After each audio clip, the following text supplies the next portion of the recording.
एक प्राचीन भूले हुए जंगल के बीचों बीच ब्लैकवुड हाउस स्थित है, जो एक जीर्ण शीर्ण हवेली है जिसका इतिहास अंधेरे और निराशा में डूबा हुआ है।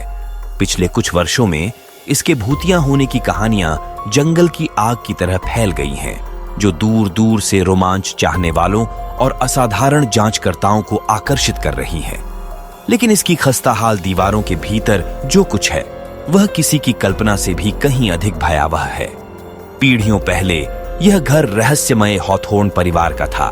स्वभाव से वैरागी परिवार के मुखिया विक्टर हॉथोर्न के बारे में अफवाह थी कि वह जादू टोने में रुचि रखते थे। अपनी भेदी आंखों और घबरा देने वाले आचरण के कारण उन्होंने भयावह रहस्यों से भरे एक व्यक्ति के रूप में ख्याति अर्जित की। निषिद्ध रीति रिवाजों और बुजुर्ग प्रथाओं की फुसफुसाहटें फैलने लगीं, जिससे घर और उसके आसपास भय का वातावरण फैल गया। यह एक तूफानी रात के दौरान त्रासदी हुई थी। विक्टर की इकलौती बेटी इसाबेला, जो अद्वितीय सुंदरता की धनी थी, हवेली की भव्य सीढ़ी के नीचे बेजान पाई गई थी। कुछ लोगों ने दावा किया कि यह एक दुर्घटना थी, जबकि अन्य का मानना था कि इसमें अंधेरी ताकतों का हाथ था। विक्टर दुख और अपराध बोध से ग्रस्त होकर पागलपन में उतर गया, ब्लैकवुड हाउस की छाया में और पीछे चला गया। जैसे जैसे साल बीतते गए, हवेली भय और आकर्षण की वस्तु बन गई। जिन लोगों ने इसके प्रेतवाधित हॉल में प्रवेश करने का साहस किया, उन्होंने अजीब घटनाओं की सूचना दी। चरमराते फर्श बोर्डों पर गूंजती प्रेतपद चाप, टिमटिमाती रोशनी जो स्पष्टीकरण को अस्वीकार करती है, और देखे जाने की एक दमनकारी भावना। हवा में चल रही फुसफुसाहटों में एक शोकाकुल महिला की आवाज सुनाई दे रही थी, जो डरावनी धुनें गा रही थी, जो आगंतुकों को घर के दिल में गहराई तक आकर्षित करती प्रतीत होती थी। एक दुर्भाग्यपूर्ण रात, जिज्ञासु शहरी खोजकर्ताओं के एक समूह ने ब्लैकवुड हाउस के केंद्र में अपनी यात्रा का दस्तावेजीकरण करने का फैसला किया। कैमरों और बहादुरी से लैस होकर वे अलौकिक साक्ष्यों को कैद करने के लिए दृढ़ संकल्पित होकर खस्ताहाल हवेली में घुस गए। जैसे ही उन्होंने भूल भुलैया जैसे गलियारों और छायादार कक्षों में नेविगेट किया, उनके कैमरे बेवजह खराब होने लगे, विकृत छवियों और विकृत ध्वनियों को कैप्चर करने लगे। अपनी फ्लैशलाइट की मंद चमक में उनकी नजर एक भूले हुए कमरे पर पड़ी, जिसकी दीवारें हॉथोर्न परिवार की फीकी पेंटिंग से सजी थीं। चित्रों के बीच इसाबेला की निगाहें उनका पीछा करती दिख रही थी। उसकी आंखों में उदासी की गहराई थी, जो उनकी रीढ़ में सिहरन पैदा कर रही थी। धूल भरी मेज पर उन्हें इसाबेला से संबंधित एक पत्रिका मिली, जिसके पन्ने रहस्यमय प्रतीकों और अनदेखी संस्थाओं के साथ उसकी मुठभेड़ों के खौफनाक वृत्तांतों से भरे हुए थे।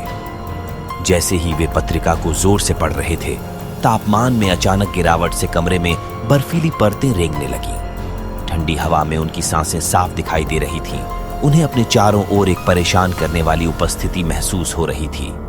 हल्की फुसफुसाहटें तेज हो गईं और एक अलौकिक आवाज ने किंवदंतियों में वर्णित वही शोकपूर्ण धुनें गानी शुरू कर दी।